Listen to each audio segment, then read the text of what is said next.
নমস্কাৰ কোনোবাই দেখিছেনে বাৰু এই প্ৰশ্নটো সঁচাকৈ সুধিবলৈ অসুবিধা হয় যদিও মই ধৰিব পৰা নাই এতিয়ালৈকে কাকো লক্ষ্য কৰা নাই কোনোবাই দেখিছে যদি কমেণ্ট এটা দিয়ক তেতিয়া মই আৰম্ভ কৰিব পাৰোঁ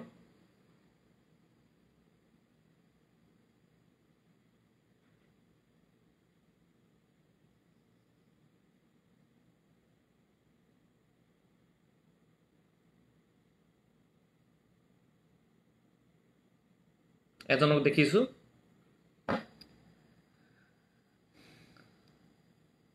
বাৰু আৰম্ভ কৰিছোঁ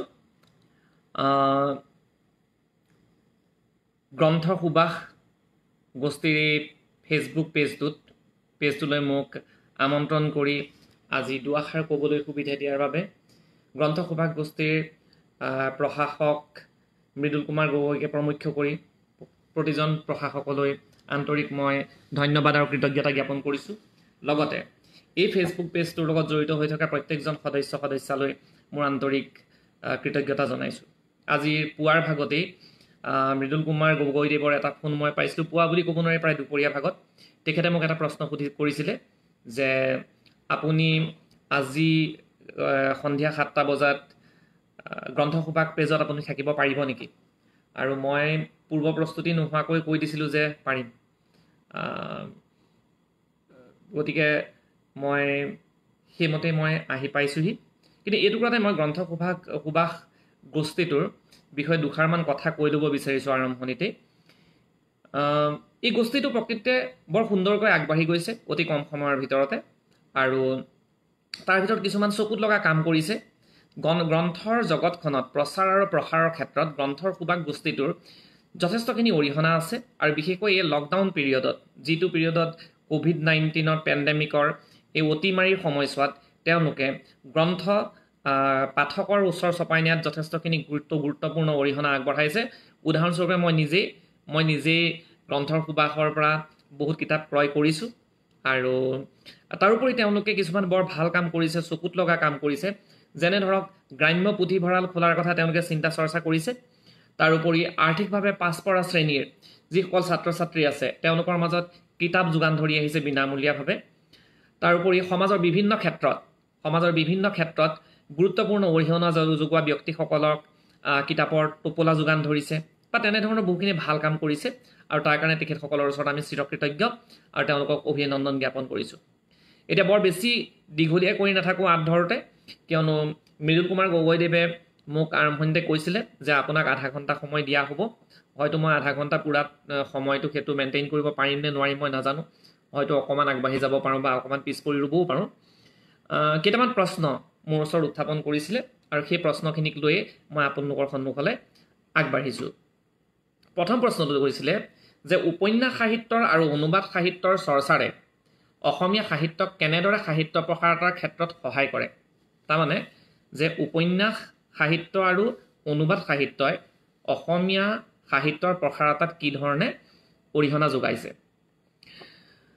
প্ৰথম কথা আমি উপন্যাসৰ কথাটোলৈ প্ৰশ্নটোলৈ আহোঁ অনুবাদৰ কথাটো মই অকণমান পিছত কৈ যাম প্ৰথম কথা হৈছে কি সৃষ্টিশীল সাহিত্যত কোনখিনি বস্তু আহে গল্প উপন্যাস কবিতা মহাকাব্য নাটক ইত্যাদি বিভিন্ন অংগ আছে সৃষ্টিশীল সাহিত্যৰ ইয়াৰ ভিতৰত এপিক আৰু মাইথলজি মহাকাব্য আৰু যিখিনি মাইথলজি আমাৰ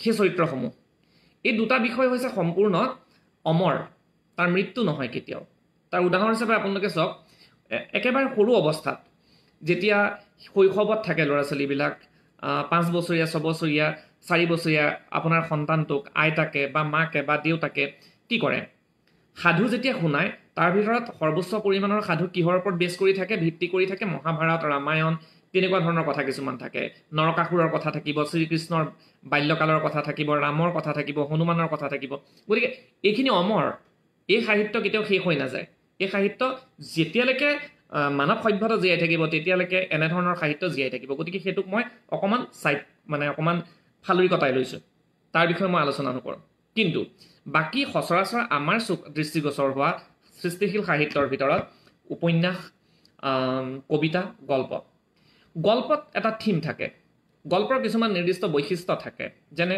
হঠাৎ আৰম্ভ হয়, সামৰণি নাটকীয় হয়, বহুতে ক'ব বিচাৰে যে একে বহাৰ ভিতৰতে এটা গল্প শেষ হোৱা, মানে তেনেকুৱা ধৰণৰ তাৰ দৈৰ্ঘ্য থাকিব লাগে, তাতকৈ বেছি দীঘলীয়া হ'লে পাঠকে আমনি পাব পাৰে। সেইকাৰণে মোৰ বোধ হয় যে গল্প এটাৰ ক্ষেত্ৰত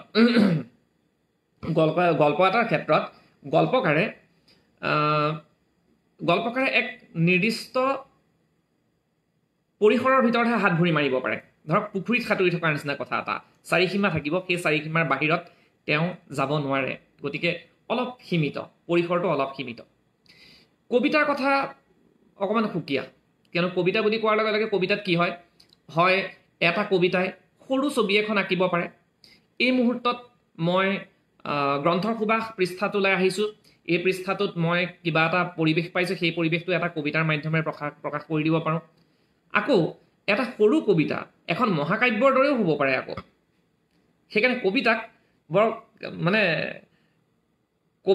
বৰ বেলেগ ধৰণে ল'ব নোৱাৰি, মানে কবিতাৰ কথাটো অকণমান সুকীয়া। তথাপিও কিন্তু উপন্যাসত কি হয়, উপন্যাসত লেখকৰ স্বাধীনতা থাকে, অবাধ স্বাধীনতা থাকে, বহুত বেছি তেওঁ হাত ভৰি মাৰিব পাৰে, তেওঁ বহু কথা কৈ যাব পাৰে, তেওঁৰ কোনো সীমা নাথাকে। এখন উপন্যাস হয়তো 100 পৃষ্ঠাটো শেষ কৰিব পাৰে, এখন উপন্যাস হয়তো 700 পৃষ্ঠালৈও তেওঁ টানি লৈ যাব পাৰে।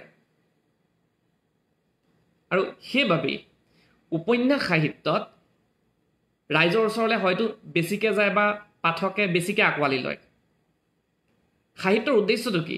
সাহিত্যৰ উদ্দেশ্য মোক যদি কোনোবাই সোধে, সাহিত্যৰ ঢেৰ উদ্দেশ্য থাকিব পাৰে, কিন্তু তাৰ ভিতৰত এটা ডাঙৰ উদ্দেশ্য হৈছে ৰসস্বাদন।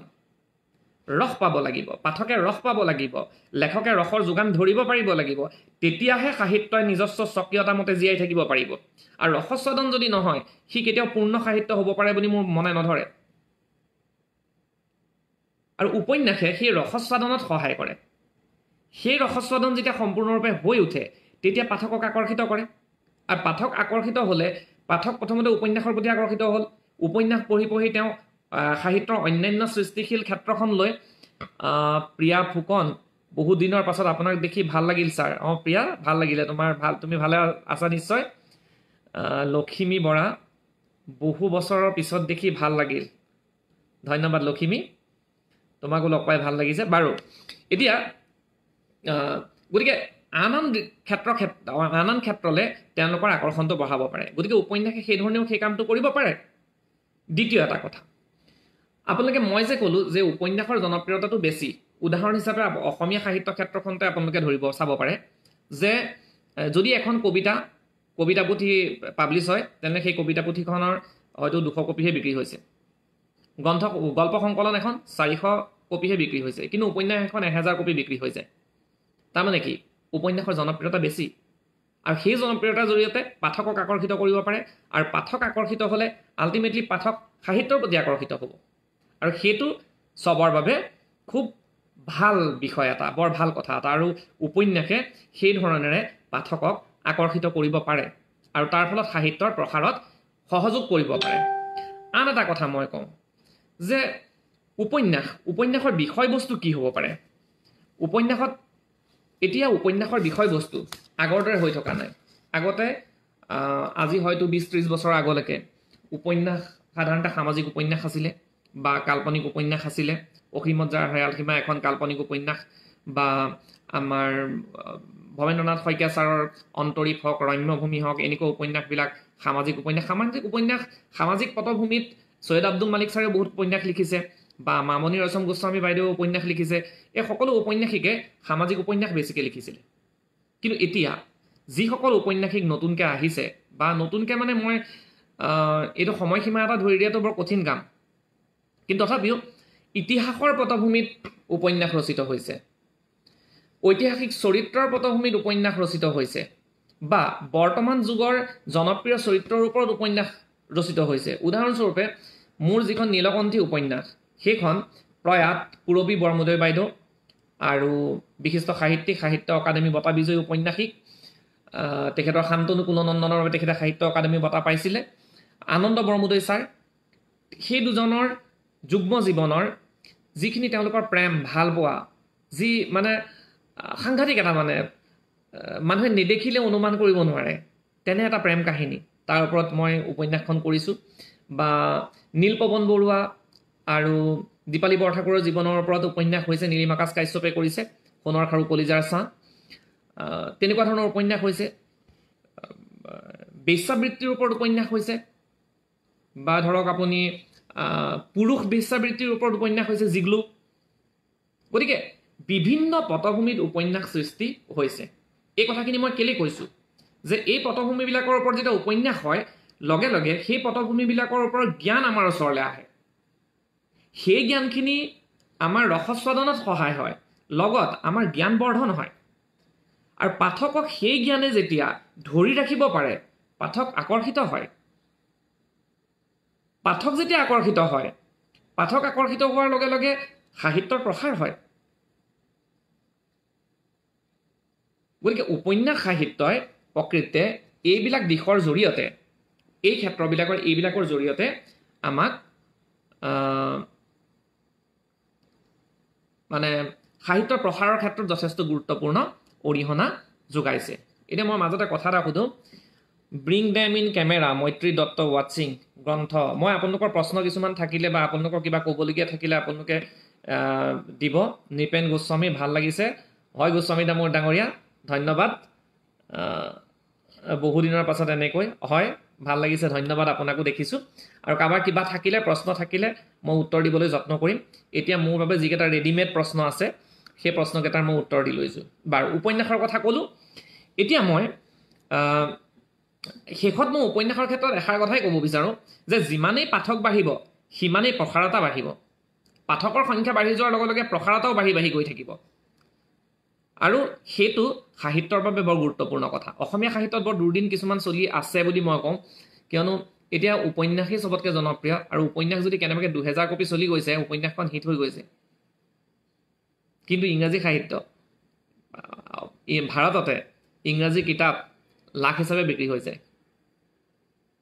গতিকে সেই ক্ষেত্ৰৰ পৰা আমি দুৰ্দিন বুলি ক'ব পাৰোঁ বাৰু যি হওক এতিয়া মই অনুবাদ সাহিত্যৰ কথা ক'ব বিচাৰিছোঁ অনুবাদ সাহিত্য প্ৰকৃততে বহুত ডাঙৰ এখন ফিল্ড বৰ ডাঙৰ এখন পথাৰ বহল পৰিসৰ অনুবাদৰ মহিমা অপৰম্পাৰ পৃথিৱীত হাজাৰ হাজাৰ ভাষা আছে এই হাজাৰ হাজাৰ ভাষা শিকাটো আমাৰ কাৰণে সহজসাধ্য হয় জানো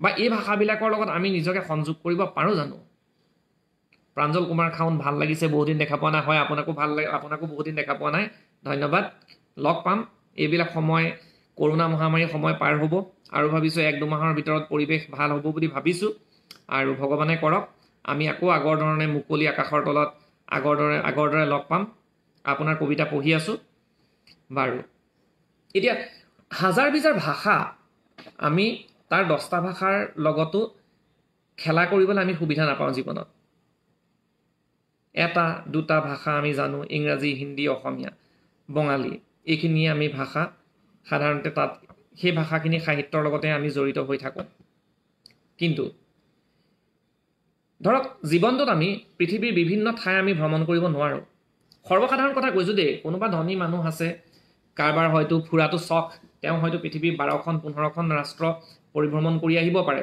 সেইটো বেলেগ কথা সেইটো একচুৱেলি সেই বস্তুটোক আমি ব্যতিক্ৰম বুলি ক'ম কিন্তু স্পেইনৰ বিষয়ে আমি নাজানো আমি ছুইজাৰলেণ্ডৰ বিষয়ে নাজানো কিন্তু স্পেইনিজ সাহিত্যত যিখিনি ঘটনা চলি আছে তাৰ এখন কিতাপ যদি অসমীয়ালৈ অনুবাদ হয় তেনেহ'লে স্পেইনৰ লোকৰ সংস্কৃতি তাৰ আচাৰ আচৰণ তাত মানুহৰ গতি প্ৰকৃতি সাহিত্যৰ চিন্তা চৰ্চা তেওঁলোকৰ চেতনা এই গোটেই কথাখিনি আমাৰ চকুৰ আগত জল পটপটকৈ ভাহি নাহিবনে বাৰু আৰু সেইকাৰণে উপন্যাস সাহিত্য বৰ গুৰুত্বপূৰ্ণ অনুবাদ সাহিত্য বৰ বেছি গুৰুত্বপূৰ্ণ অনুবাদক আমি অৱজ্ঞা কৰিব নোৱাৰোঁ অনুবাদ যিমানেই হ'ব তাৰ অৰ্থ হৈছে আমি অসমীয়া ভাষাটোক অসমীয়া জাতিটোক বিশ্ব সাহিত্যৰ সৈতে খাপ খুৱাই ল'বগৈ পাৰিম এটা সাধাৰণ উদাহৰণ দিছোঁ ভিনচেণ্ট ভেন গঘ আচৰিত চিত্ৰকৰ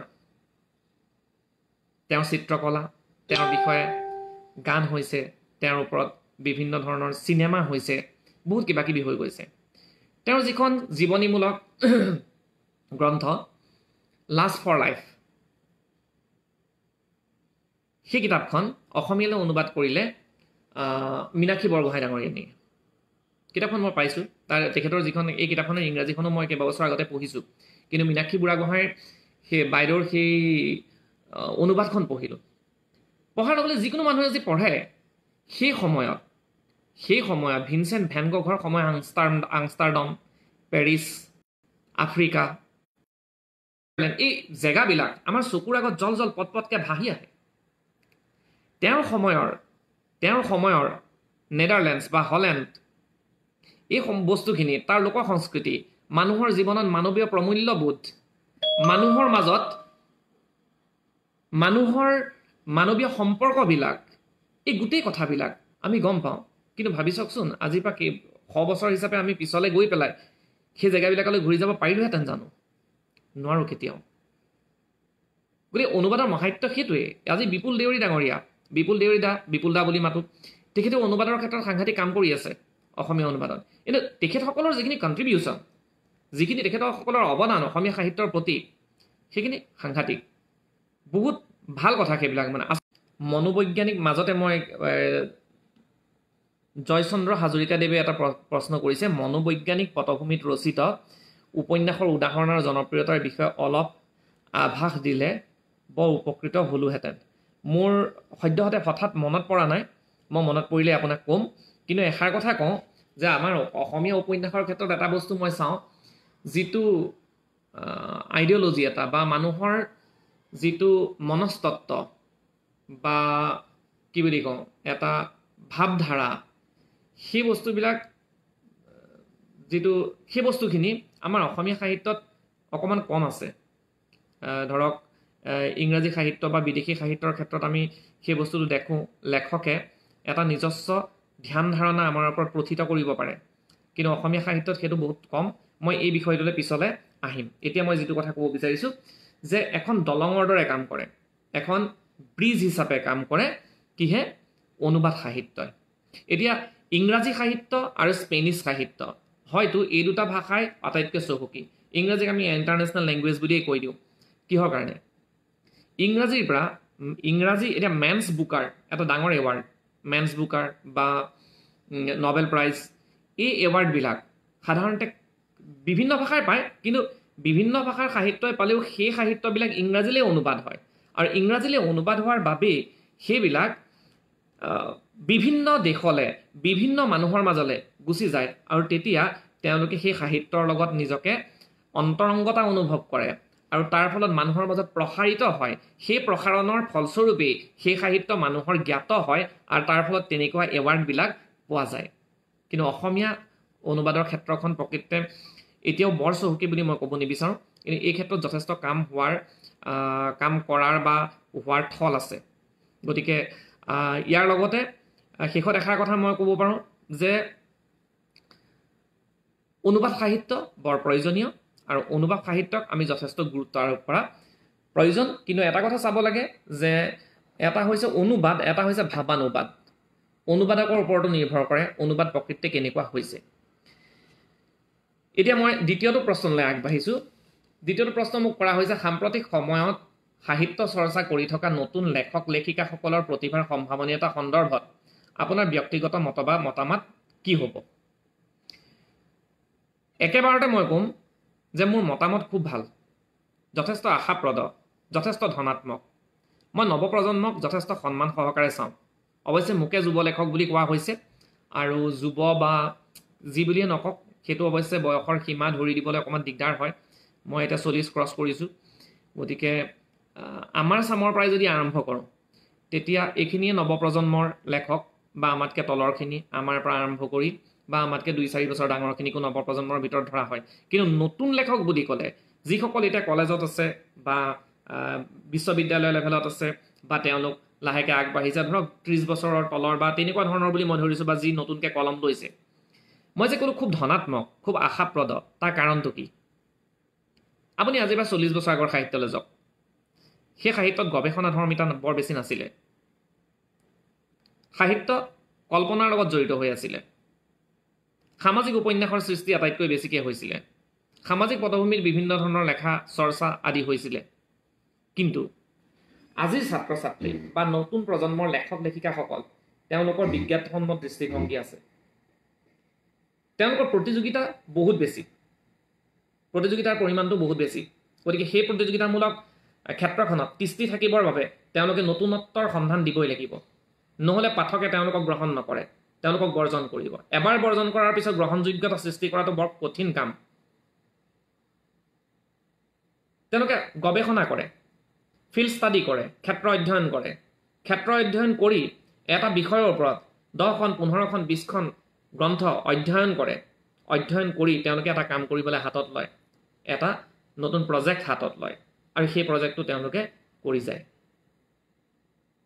কিন্তু সেই কথাটো আগৰ দিনত নাছিলে, আগৰ সময়খিনিত সেইটো খুব কম আছিলে। মই একেবাৰে নস্যাত কৰি দিয়াটো ভুল কথা, নাছিল বুলি কোৱাটো ভুল কথা, কিন্তু কম আছিলে। কিয়নো সেউজী পাতৰ কাহিনীৰ ক্ষেত্ৰত লেখকে চাহ বাগানত থাকি লৈছিলে বছৰ হিচাপে, গতিকে আছিলে কিন্তু কম আছিলে। কিন্তু এতিয়াৰ প্ৰায়বিলাক লেখকেই সেই কামটো কৰিছে। গল্প এটা লিখিবৰ বাবে কাৰ্বি আংলং পাইছেগৈ, গল্প এটা লিখিবৰ কাৰণে নগা পাহাৰ পাইছেগৈ, গল্প এটা লিখিবৰ কাৰণে ডিমা হাছাও পাইছেগৈ। গতিকে সেইখিনিক, সেই যিটো মানসিকতা, সেই মানসিকতাই অসমীয়া সাহিত্যৰ উত্তৰণৰ ক্ষেত্ৰত এটা নিৰ্দিষ্ট দিশ দেখুৱাইছে বা দিশ দেখুৱাব পাৰে বুলি আমি ভাবিব পাৰোঁ। গতিকে নৱপ্ৰজন্মৰ যিসকল লেখক আছে তেওঁলোকে যথেষ্টখিনি নতুন নতুন কাম হাতত লৈছে। আৰু কিছুমান কথা আপোনালোকে চাওক, বেশ্যাবৃত্তিৰ ওপৰত কাম কৰিবলৈ আগবাঢ়ি আহিছে, সাংঘাতিক সাহসিক পদক্ষেপ। চাহ জনগোষ্ঠীৰ ওপৰত কাম কৰিছে বা জনজাতীয় সাহিত্যৰ ওপৰত কাম কৰিছে। মই মোৰ আংৰা নামৰ উপন্যাসখন চাহ জনগোষ্ঠীৰ ওপৰত কৰিছোঁ, আৰু সেই উপন্যাসখন কৰিবলৈ যাওঁতে মই প্ৰায় 2.5 বছৰ সময়ত ক্ষেত্ৰ অধ্যয়ন কৰিছোঁ। চাহ বাগিচাত গৈ জুন মাহৰ দুপৰীয়া চাহপাত ছিঙিছোঁ, মূৰত সেই সূৰ্যটো লৈ, ৰ'দত অৱস্থা নাইকিয়া হৈ গৈছে, কিন্তু মই 3 ঘণ্টালৈকে পাত ছিঙিছোঁ এটা দিনত দুপৰীয়া সময়ত। কিয় কৰিছোঁ? কাৰণ মই অনুভৱ কৰিব বিচাৰিছোঁ সেই পাত ছিঙা চাহ জনগোষ্ঠীয় মহিলাসকলৰ বেদনা, তেওঁলোকে কি অনুভৱ কৰিছে। সেই অনুভৱ যদি মই উপলব্ধি কৰিব নোৱাৰোঁ তেনেহ'লে কাগজত মই লিখিম কেনেকৈ?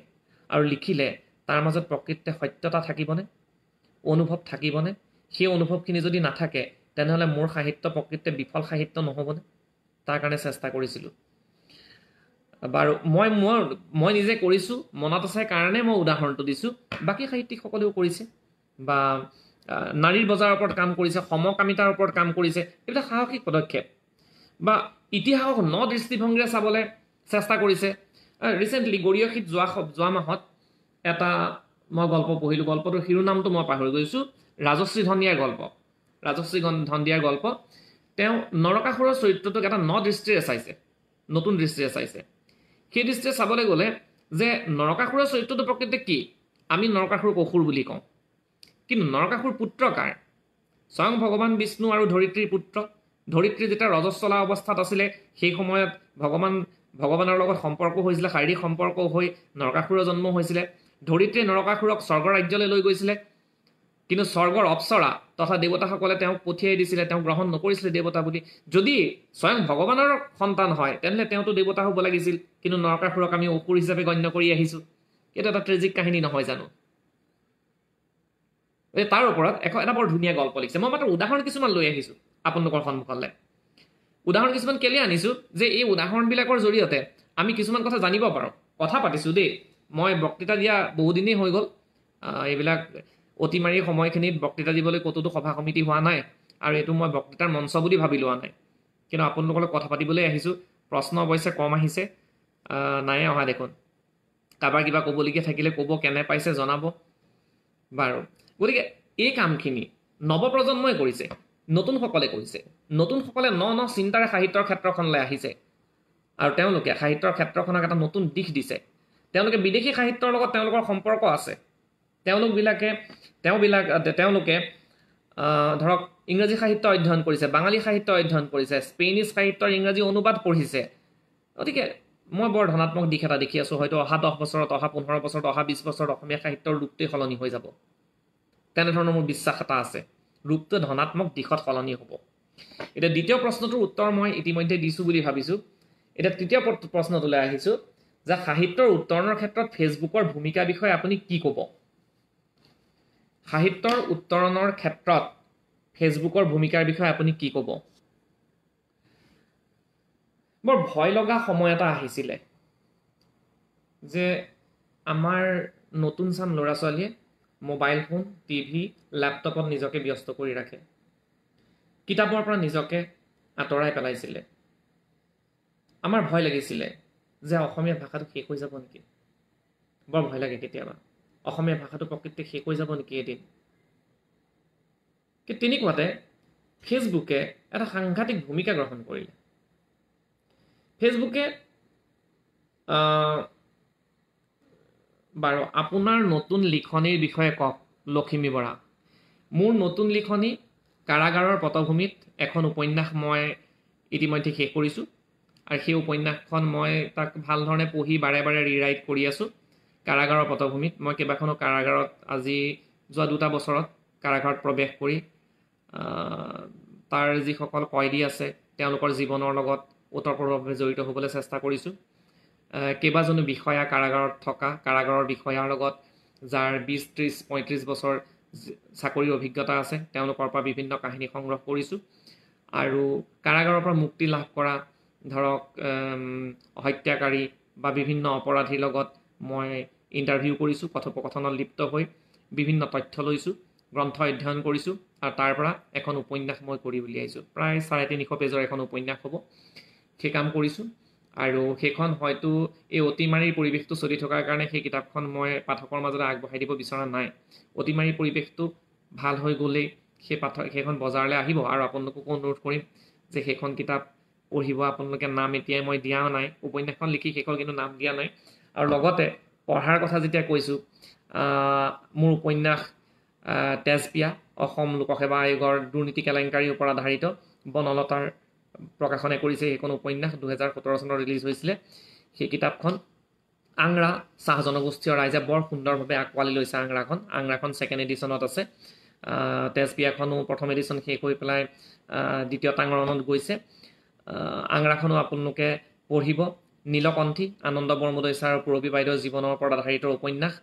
সেই উপন্যাসখন বা ডিব্ৰুগড় বিশ্ববিদ্যালয়ৰ কৃষ্ণচূড়াৰ ৰং, এই উপন্যাসখিনি আপোনালোকে যদি পঢ়ে নিজস্ব মতামত আগবঢ়ায় তেনেহ'লে মই ভাল পাম, সুখী হ'ম আৰু মোৰ সাহিত্যিক কৰ্মই প্ৰকৃত স্বীকৃতি পাইছে বুলি ভাবিম। কিয়নো পাঠকতকৈ ডাঙৰ স্বীকৃতি আৰু কোনো থাকিব নোৱাৰে।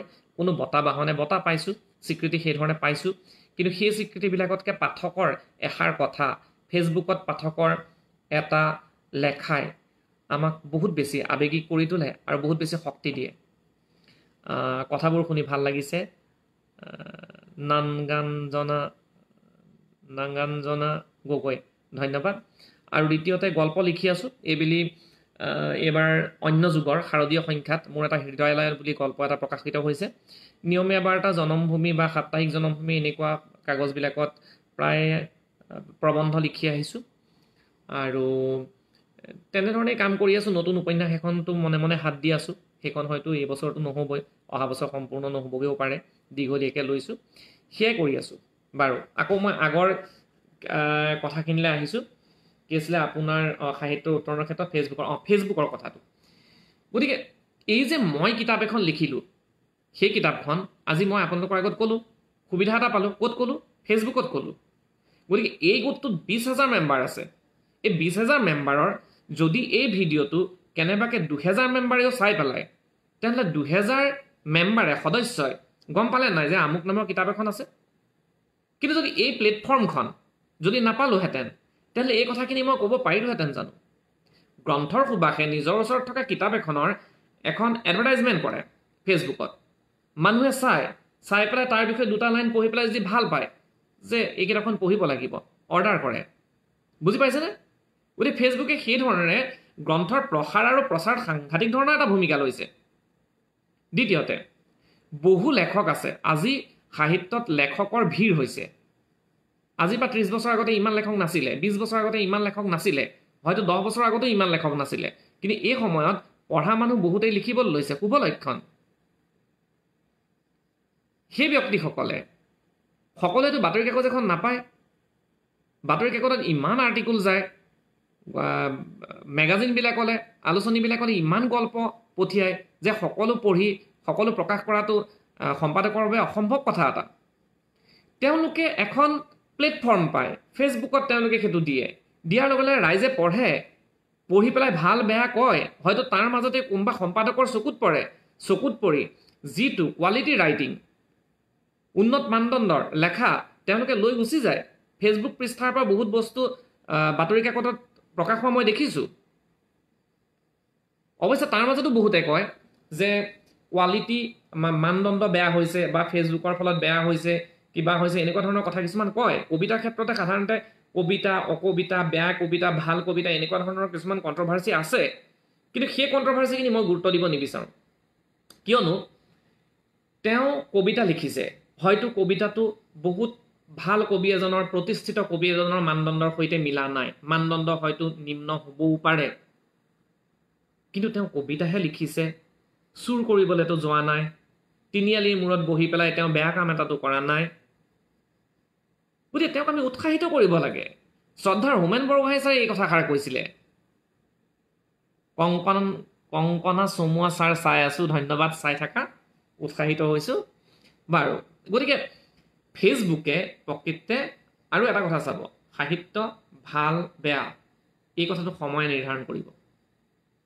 আজি মোৰ কিতাপ কৃষ্ণচূড়া ৰং 5 বছৰ 6 বছৰ চলি আছে, বা তেজপি এখন 3-4 বছৰ চলি আছে। যদি তাত কিবা এটা আছে, সময় বান্ধি ৰাখিব। সেই কিতাপখন হয়তো 30 বছৰ 40 বছৰ পিছতো মানুহে তাৰ বিষয়ে কথা ক'ব, কিন্তু যদি একো ভাল নাই, ডাষ্টবিনত পৰিব। সময় বৰ বেলেগ চালনি মাৰে, সেই চালনিখনৰ পৰা আমি কোনো লেখক ৰক্ষা পাব নোৱাৰোঁ।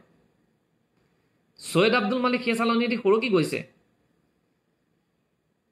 বা আমাৰ ভৱেন্দ্ৰনাথ শইকীয়া ছাৰ সেই চালনিয়েদি সৰকি গৈ আছে। গতিকে 100 বছৰ 200 বছৰৰ পিছত কোন সৰকিব কোনে জানে, হয়তো তাৰ মাজতে বহুত সৰকি নাযাবও পাৰে।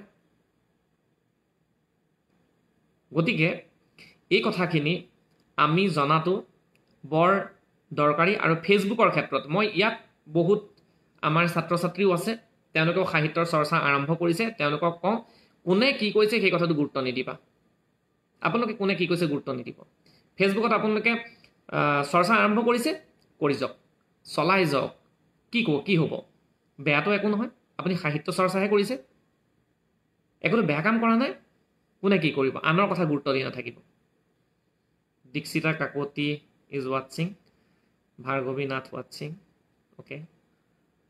বাৰু, মোৰ ছাত্ৰ ছাত্ৰী যথেষ্টখিনি দেখিছোঁ, ভাল লাগিছে। পেছাত মই শিক্ষক, গতিকে শিক্ষকতা মোৰ নিচাও, তাৰ লগত সাহিত্য নিচা।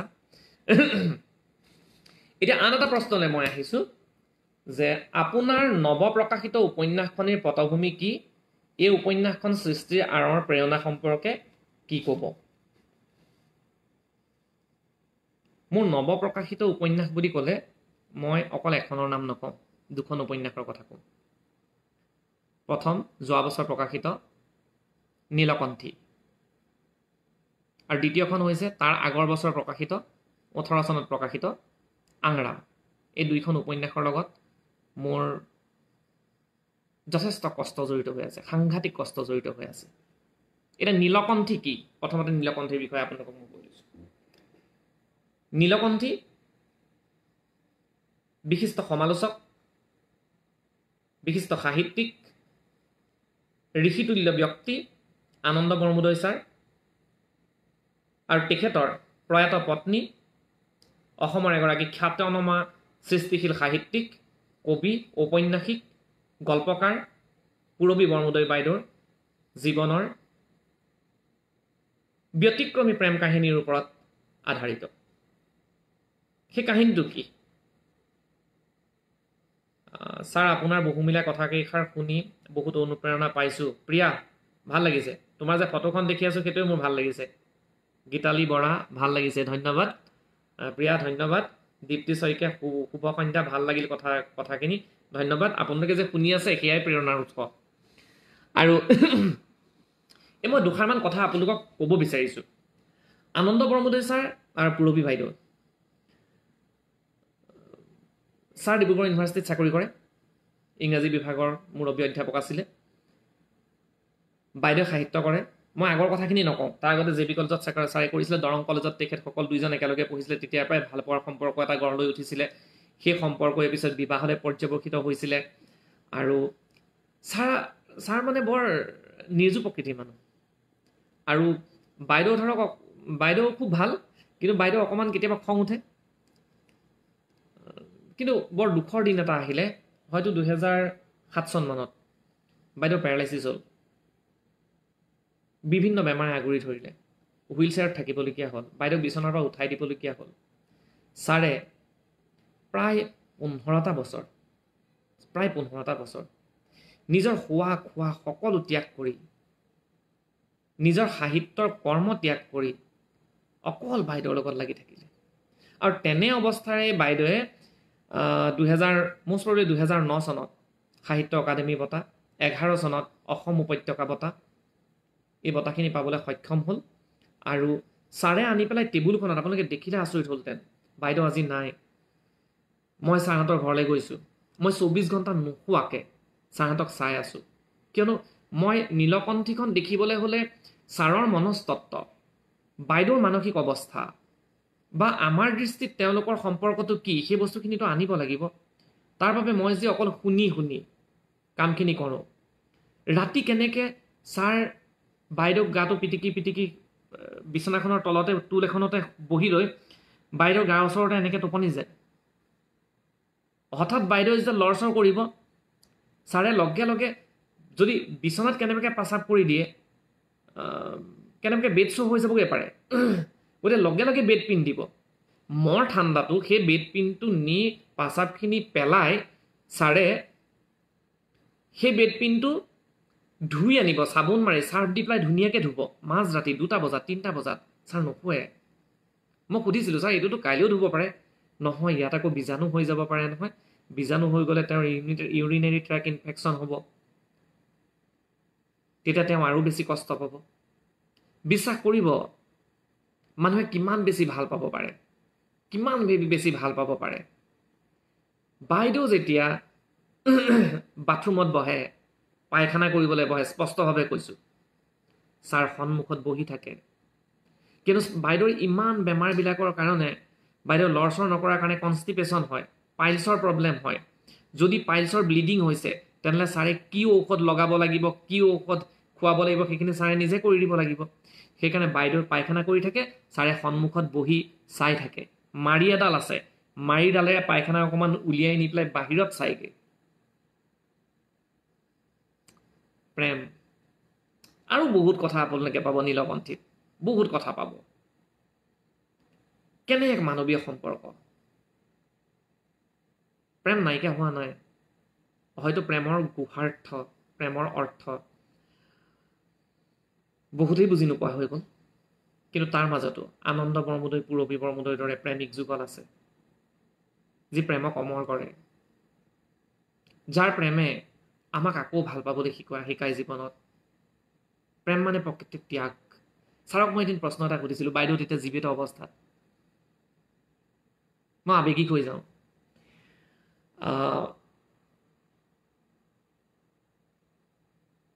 ছাৰক মই সুধিলোঁ, ছাৰ আপোনাক যদি ভগৱানে 2টা বৰ দিব বিচাৰে, আপুনি কি ক'ব? তেতিয়া ছাৰ অকণমান ভাগৰিছে, ছাৰৰ 70 বছৰ হৈ গৈছে। মই ভগৱানক বিচাৰিম, হে প্ৰভু, মোক এসাঁজ ভালদৰে খাবলৈ দিয়া আৰু এৰাতি ভালদৰে শুবলৈ দিয়া। মোৰ চকু পানী ওলাই গ'ল। ছাৰ শুবলৈ নাপায়। বাইদেৱে অকণমান লৰিলে ছাৰ উঠিব লাগে। ছাৰে খাবলৈ ল'ব, বাইদেৱে চিঞৰ মাৰিব, ছাৰ গৈ পাবগৈ লাগিব। গতিকে মই অকণমান কথা আপোনালোকক কৈ দিলোঁ নীলকণ্ঠীৰ বিষয়ে। সেইখন মোৰ লাষ্ট উপন্যাস, যিখন ইতিমধ্যে প্ৰকাশ হৈছে আৰু কাৰাগাৰৰ জীৱনৰ ওপৰত প্ৰকাশিত হ'বলগীয়া উপন্যাসখন আহিব ভাবিছোঁ অতিমাৰী পৰিৱেশটো শেষ হোৱাৰ পিছত। আন এখন কথা কওঁ মই, আংৰা মোৰ তাৰ আগৰ উপন্যাস, এখন চাহ জনগোষ্ঠীয় জীৱনৰ ওপৰত। চাহ জনগোষ্ঠীয় জীৱনৰ ওপৰত মোৰ কাম কৰিবলৈ বহুত হেঁপাহ হৈছিলে কেলে, মই আৰু মোৰ মোৰ সহধৰ্মিনী মণিৰাণী কলিতা শৰ্মা, আমি দুজনে চাহ জনগোষ্ঠীয় ছাত্ৰ ছাত্ৰী 70 জনমান গোটাই পেলাই মেট্ৰিক আৰু হায়াৰ ছেকেণ্ডেৰী পৰীক্ষাৰ কাৰণে প্ৰিপেয়াৰ কৰাইছিলোঁ বিনামূলীয়াকৈ। সেই সময়ত চাহ জনগোষ্ঠীয় জীৱনটোৰ বিষয়ে যিখিনি বস্তু প্ৰত্যক্ষ কৰিছিলোঁ, আৰু তাতকৈও ডাঙৰ কথা যে মই যিটুকুৰা জেগাত থাকোঁ, তিতাবৰ বিবিজানত মোৰ জন্ম। বিবিজানৰ চাৰিওফালে অকল বাগান, গোবিন্দপুৰ, চৰাইপানী, বচাবাৰী, বোকাহলা, এইপিনে দফলাটিং, চাৰিওফালে কেইবাখনো বহুত বাগান আছে। গতিকে বাগিচাৰ ল'ৰা ছোৱালীৰ লগতে আমি খেলা ধূলা কৰি ডাঙৰ দীঘল হৈছোঁ। গতিকে সেই ক্ষেত্ৰখনত দুটামান কাম কৰিবলৈ মন গৈছিলে। তেনেকুৱাতে এদিন এটা কাহিনী শুনিছিলোঁ। বৰ্তমান আটছাৰ সভাপতি ধীৰাজ গোৱালাৰ পিতৃ, তেখেতৰ মুখত মই কাহিনী এটা শুনিছিলোঁ। তেখেতে কৃষ্ণ মৃধাৰ বিষয়ে কৈছিলে। কৃষ্ণ মৃধাৰ কাহিনীটো শুনি পেলাই মোৰ গা জিকাৰ খাই গৈছিলে। কি এক কাহিনী!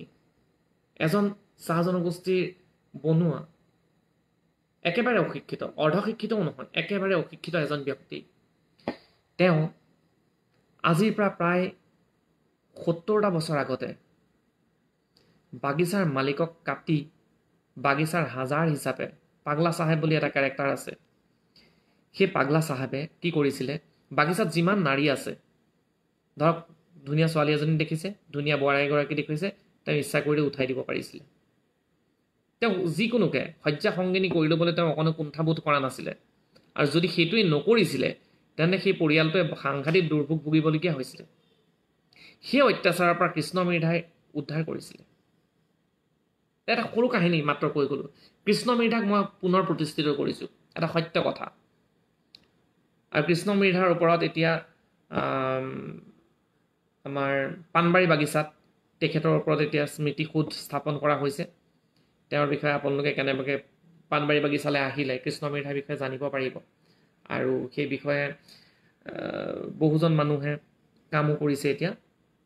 গতিকে চাহ জনগোষ্ঠীৰ মানুহখিনিয়ে যি বঞ্চনা, যি অত্যাচাৰ, অনাচাৰ, দুৰ্বিষহ যাতনা কৰিবলগীয়া হৈছে, আজিও আপোনালোকে ভাবকচোন, এটা দিনত 350 টকাৰ মজুৰিৰ বাবে তেওঁলোকে আন্দোলন কৰিবলগীয়া হৈছে। মই কিতাপখন লিখি থাকোঁতে তেওঁলোকৰ দৈনিক মজুৰি আছিলে 95 টকা। আমি ভাবকচোন, হাজিৰা কৰিবলৈ ওলাই গ'লে 250-300 টকা পোৱা নাযায়নে? সেই মানুহখিনিক কি ধৰণে পাণ জপাতি জাপি জাপি ব্ৰিটিছৰ দিনত ঝাৰখণ্ড, উৰিষ্যা, বিহাৰ, পশ্চিমবংগ বা ছাউথ ইণ্ডিয়াৰ পৰা অনা হৈছিলে। আৰকাঠীয়া, গিৰমিটীয়া পদ্ধতিৰে তেওঁলোকক অনা হৈছিলে। এইবিলাক কথা কৈ শেষ কৰিব নোৱাৰোঁ মানে।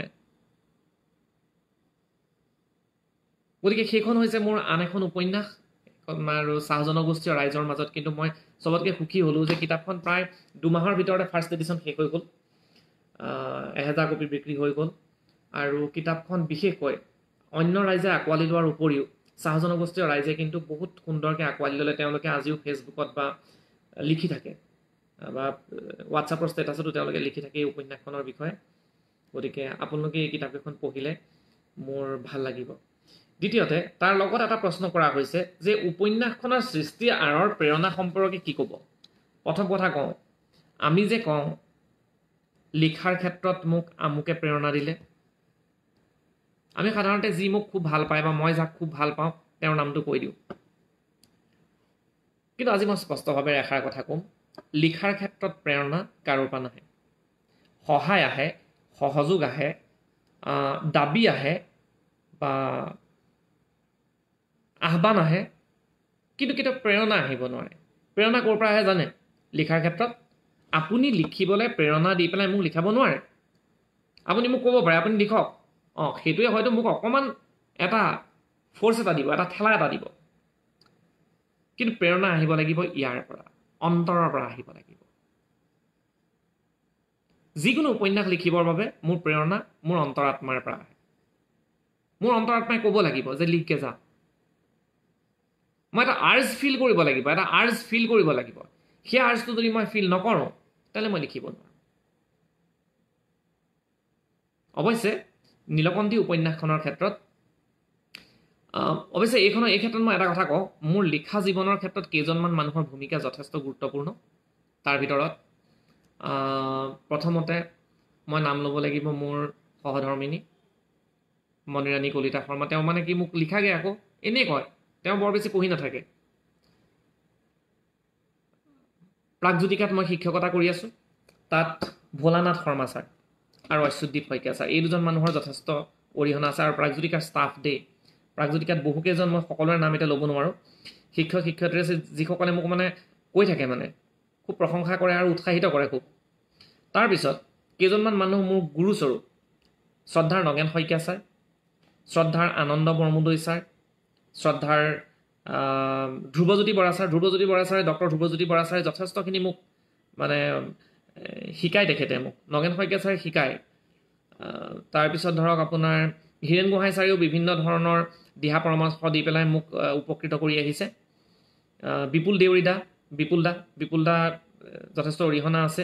এনেকৈ বহুখিনি মানুহ আছে, যিখিনি মই সকলোৰে হয়তো নাম এইমাত্ৰ লোৱাটো মোৰ কাৰণে সম্ভৱ নহয়, হয়তো সেইখন দীঘলীয়া লিষ্ট এখন হ'ব, তালিকা এখন হ'ব।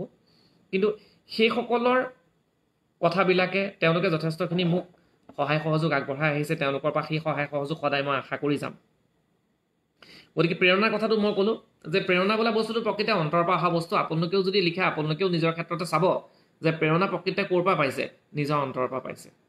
আপোনাৰ সাংঘাতিক এটা হাবিয়াস আছে, আপোনাৰ এটা সাংঘাতিক আৰ্জ আছে, সেই আৰ্জটো মতে আপুনি আগবাঢ়ি যাব বিচাৰিছে আৰু সেইকাৰণে আপুনি লিখিব পাৰিছে। যিদিনা সেইটো শেষ হৈ যাব, সেইদিনাখন আপোনাৰ সাহিত্যিক কেৰিয়াৰ চেছ।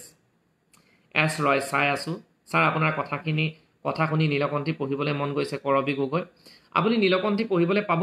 নীলকণ্ঠী এতিয়া যিখিনি অনলাইনো উপলব্ধ আছে, আমাজনতো আপোনালোকে পাই যাব নীলকণ্ঠী। আমাজনত এতিয়া এভেইলেবল হৈছে। গতিকে নীলকণ্ঠী আপোনালোকে অৰ্ডাৰ দিলেই পাব। আৰু ফেচবুকত ধৰক আপোনালোকে গ্ৰন্থ সুবাস এই গ্ৰুপটো আছে, পূৰ্বেণু গ্ৰন্থযাত্ৰাৰ ওচৰতো আছে, বা আপোনাৰ অংকুৰ এজেঞ্চিৰ ওচৰতো আপোনালোকে পাই যাব, বা বৰ্ণৰ ওচৰতো পাই যাব। গতিকে ফেচবুকত এতিয়া এভেইলেবল, মানে আপোনালোকে পঢ়োঁ বুলি ভাবিলেই কিতাপখন অৰ্ডাৰ দি আপুনি পাব পাৰে। স্বপ্না ডি নাথ ৱাটছিং, thank you. Ipshita Dutta is ৱাটছিং, bring them on camera. Okay, ঠিক আছে, ভাল লাগিছে। এতিয়া মই গল্প আৰু অনুগল্পৰ মাজৰ এটা প্ৰশ্ন সুধিলে, গল্প আৰু অনুগল্পৰ মাজৰ পাৰ্থক্য। সময়টো চাই লৈছোঁ দেই, কিমান সময় হৈ গৈছে। ইতিমধ্যে 48 মিনিট হৈছে। গতিকে মই লাষ্টত 1 ঘণ্টা বুলি মোক এটা মেছেজ দিলে মৃদুল কুমাৰ গগৈ ডাঙৰীয়াই, মোক ক'লে যে আপুনি 1 ঘণ্টা সময় ল'ব পাৰে। গতিকে 1 ঘণ্টা সময় মই লৈছোঁ, লৈ পেলাই আৰু মাত্ৰ 12 মিনিট আছে, তাতকৈ বেছি সময় নলওঁ। আৰু তাৰ বাবে মই আৰু শেষৰ 2টা প্ৰশ্নলৈ আহিছোঁ আৰু সামৰি দিম। গল্প আৰু অনুগল্পৰ মাজৰ পাৰ্থক্য কি? বৰ টান প্ৰশ্ন এটা দিলে। মই আগতেই কৈ গৈছোঁ যে গল্প বুলি কোৱাৰ লগতে গল্পৰ এটা হঠাৎ এটা আৰম্ভণি হয়। গল্পৰ এটা নিৰ্দিষ্ট সময়সীমা থাকে। সাধাৰণতে কোৱা হয় যে একে বহাতে পঢ়ি শেষ কৰিব পৰা বিধৰ হ'ব লাগে। গল্পৰ সামৰণি নাটকীয় ধৰণৰ হ'ব লাগে। তাৰমানে এটা ঝাটকা পৰিব লাগে, মানে এটা একদম শেষত কাহিনী গৈ আছে সাৱলীলভাৱে গৈ আছে, হঠাৎ এনেকুৱা এটা পাঠকৰ মূৰ ঘূৰাই যাব গল্পৰ সামৰণিত। তেনেকুৱা ধৰণৰ কথা কিছুমান আছে। কিন্তু অনুগল্প, চুটিগল্পৰ এটা মানে ডেফিনেশ্যন আছে, এটা প্ৰতিষ্ঠিত ধাৰণা আছে যে চুটিগল্প এনেকুৱাই হয়। কিন্তু অনুগল্পৰ ক্ষেত্ৰত সিমানখিনি চৰ্চা হৈছে বুলি মই নাভাবোঁ। চুটিগল্পৰ ওপৰত বহুত চৰ্চা হৈ গৈছে। বিদগ্ধ পণ্ডিতে চুটিগল্পৰ ওপৰত নানান কথা কৈ গৈছে। সেইখিনি পঢ়ি পেলাই আমি চুটিগল্পৰ বিষয়ে সাংঘাতিক এটা ধাৰণা কৰি ল'ব পাৰোঁ, কিন্তু অনুগল্পৰ বিষয়ে নোৱাৰোঁ। অনুগল্প মই কেতিয়াবা 2টা শাৰীটো দেখিছোঁ, কেতিয়াবা অনুগল্প হয়তো 10টা শাৰীটো দেখিছোঁ, 20টা শাৰীটো দেখিছোঁ। সেইকাৰণে অনুগল্পৰ বিষয়ে মই বৰ বিশেষ নাজানো। ভাবিছোঁ যে অনুগল্পৰ চৰ্চা আৰম্ভ হৈছে আৰু বহু নতুন সাহিত্যিকে অনুগল্পৰ ওপৰত চৰ্চা কৰি তেওঁলোক আগবাঢ়ি গৈছে। গতিকে অনুগল্প যেনেকৈ ক্ৰিকেটত 3টা সংস্কৰণ আছে, টেষ্ট ক্ৰিকেট, এদিনীয়া ক্ৰিকেট আৰু T20 ক্ৰিকেট, ঠিক একেধৰণে মই এইটো ক্ষেত্ৰত 3টা কথা মই মানে দেখিছোঁ। হয়তো টেষ্ট ক্ৰিকেটৰ লগত আপুনি উপন্যাসখনক তুলনা কৰিব পাৰে, এদিনীয়া ক্ৰিকেটৰ লগত হয়তো আপুনি চুটিগল্পক তুলনা কৰিব পাৰে, আৰু 2020 ক্ৰিকেটৰ লগত হয়তো আপুনি অনুগল্পক তুলনা কৰিব পাৰে। গতিকে পাৰ্থক্য বহুতেই আছে, কিন্তু তথাপিও যিহেতু চৰ্চা এতিয়ালৈকে হোৱা নাই, আৰু সময় পাগলৰ লগে লগে চৰ্চা হ'ব, আৰু চৰ্চা হোৱাৰ লগে লগে তাৰ এটা প্ৰতিষ্ঠিত ধাৰণা সৃষ্টি হ'ব। সেই প্ৰতিষ্ঠিত ধাৰণাৰ আধাৰতহে আমি কথা ক'ব পাৰিম। কিন্তু যদি প্ৰতিষ্ঠিত ধাৰণাৰ আধাৰ এটা নোহোৱাকৈ যদি হঠাৎ আজি মই এটা কথা কৈ দিওঁ, সেই কথাটোৱে হয়তো কণ্ট্ৰভাৰ্চি সৃষ্টি কৰিব পাৰে। আৰু মই এইটো কথা কোৱা নাই যে চুটিগল্প কিবা এটা ধনাত্মক ঋণাত্মক কথা মই কোৱা নাই, ধনাত্মকেই আছে, ধনাত্মকেই হ'ব আৰু তাৰ চৰ্চা হৈ যোৱাৰ লগে লগে হয়তো 5 বছৰ 10 বছৰৰ ভিতৰত চুটি গল্পৰ ওপৰত এটা প্ৰতিষ্ঠিত ধাৰণা আমি দেখিবলৈ পাম। গতিকে সেইটো প্ৰশ্ন। আৰু শেষত গ্ৰন্থৰ সুবাসৰ সজাগতা আৰু প্ৰসাৰতাৰ দিশেৰে আগুৱাই যোৱাৰ ক্ষেত্ৰত আপোনাৰ পৰামৰ্শৰ বিষয়ে অলপ জনাবচোন। পৰামৰ্শ কিনো দিম, দুষাৰমান কথা কম মাত্ৰ। প্ৰথম কথা, আকৌ আপোনালোকক অশেষ ধন্যবাদ জ্ঞাপন কৰিছোঁ, গ্ৰন্থৰ সুবাস গোষ্ঠীক অশেষ ধন্যবাদ জ্ঞাপন কৰিছোঁ যে আপোনালোকে গ্ৰন্থ বিপ্লৱ এটা সৃষ্টি কৰিছে। আপোনালোকৰ লগতে আৰু কেইবাটাও গোষ্ঠী আছে, মই কেইটামান নাম লৈছোঁ, যেনে অংকুৰ এজেঞ্চিয়ে হওক বা আমাৰ পুবেৰুণ গ্ৰন্থযাত্ৰা, বৰ্ণ বা তেনেধৰণৰ মানে কেইবাটাও গোষ্ঠীয়ে বৰ সুন্দৰ কাম কৰিলে। লকডাউনৰ পিৰিয়ডত কিতাপ এখন বিচাৰি মানুহে কিতাপৰ দোকানলৈ যাবলৈ ভয় কৰে, কিন্তু আপোনালোকে কি কৰিলে, আপোনালোকে ঘৰত কিতাপখন দি দিলে। গ্ৰন্থৰ সুবাসে দুখীয়া ছাত্ৰ ছাত্ৰীক, দুখীয়া শব্দটো ক'ব নাপায়, আৰ্থিকভাৱে পিছপৰা ছাত্ৰ ছাত্ৰীসকলক গ্ৰন্থ বিনামূলীয়াকৈ হাতত যোগান ধৰিছে।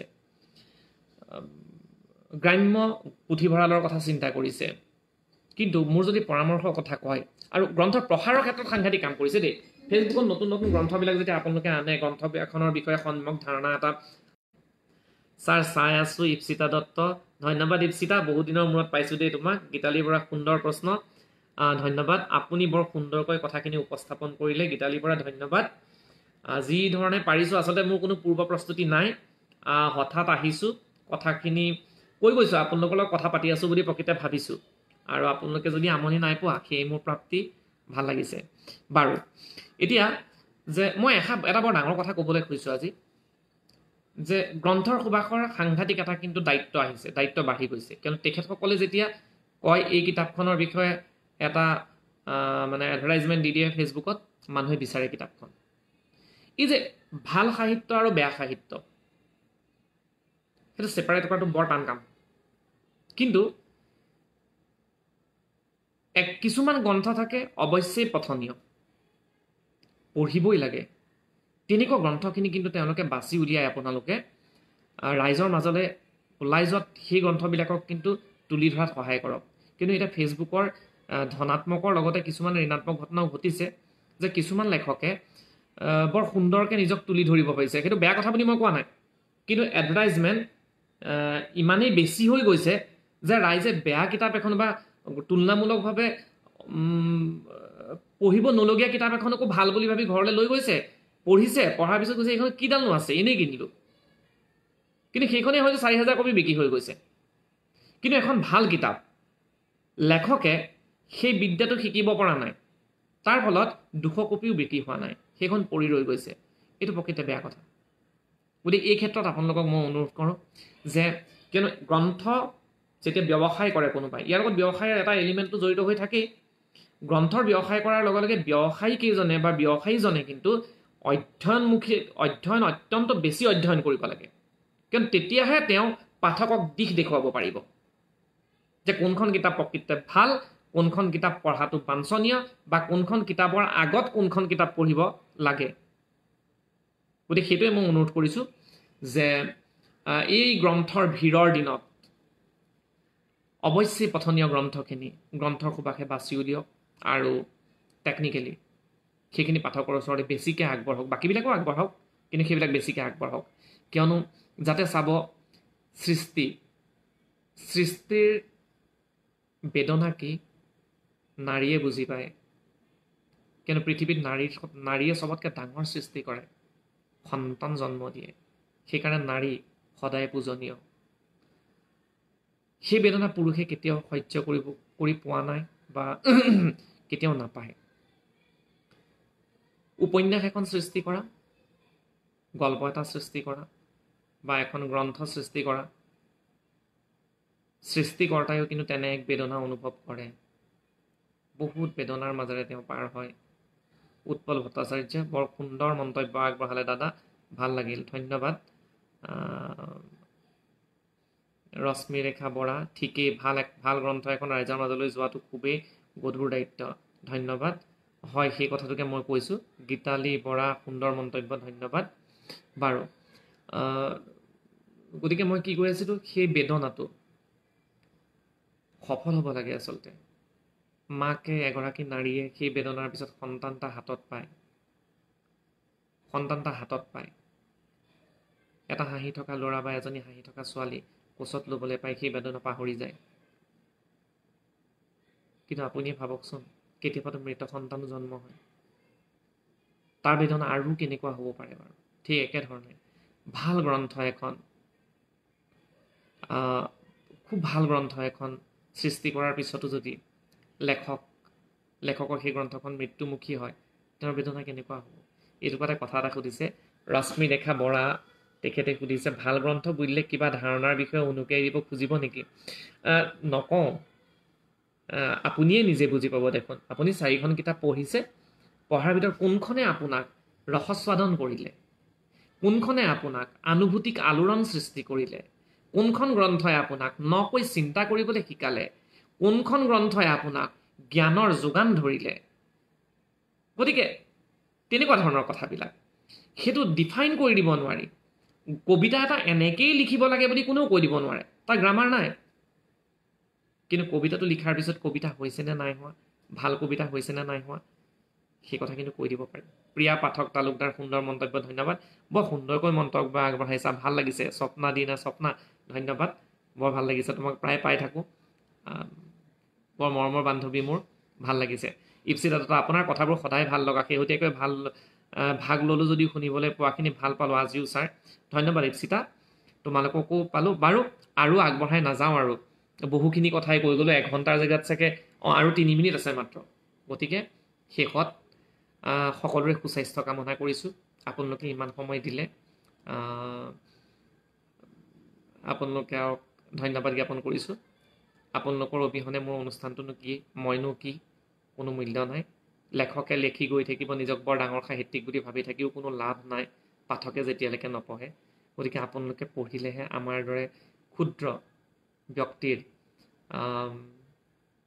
কাৰ্যবোৰে স্বীকৃতি পাব বা সাৰ্থকতা পাব। স্বীকৃতিৰ কথা কোৱা নাই, সাৰ্থকতা পাব। গতিকে শেষত সকলোকে ধন্যবাদ জ্ঞাপন কৰিছোঁ।